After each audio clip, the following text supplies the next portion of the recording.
Through the use of a paintbrush, I'm going to teach you how trusts work. It's actually pretty simple. So, let's say that a trust owns this paintbrush and you're a painter. The trust is going to grant it to you to use, and you take it. And so now it's in your possession.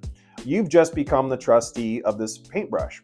And so the trust might stipulate some conditions about using it. It may say that you need to return it in the same condition in which we gave it to you as with the trust.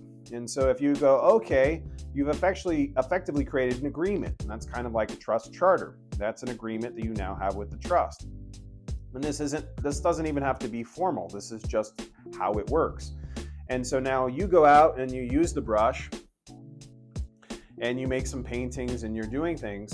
The trust still owns the paintbrush. They still have the equitable title over the brush, but it's in your possession. You're acting as the trustee and you have the discretion to use it based on whatever agreement you made with the respective trust. So you do what you're doing and then you get done. And then you hand it back to the trust. The trust gets it and it goes, okay, how was it? Was it good? Yep. The trust inspects it, looks all good. And in that moment, the trust relationship is over. And so in a trust relationship, there's always three parties.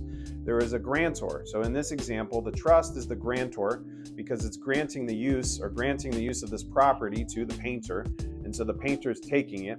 The painter is acting as the trustee, and the trust is still the beneficiary because it still has the beneficial interest in the title over this respective paintbrush. Now, this is one like basic example. When you drop your sons and daughters off at school, you're creating a trust. You're granting the use of your kids to that school during that time. And you're also taking the role as the beneficiary. Your intention is that your kids will come out better than when you drop them off. And the school is acting as the trustee. They're trusted to take care of your property. And so whatever agreement you have with the school about what that care is supposed to look like, that's what's supposed to happen. And when your kids come back to your home, that trust relationship has ended. So these types of relationships happen all of the time. What happens at a state level or a government level is they have formalized so many of these processes and you haven't really ever learned how they work.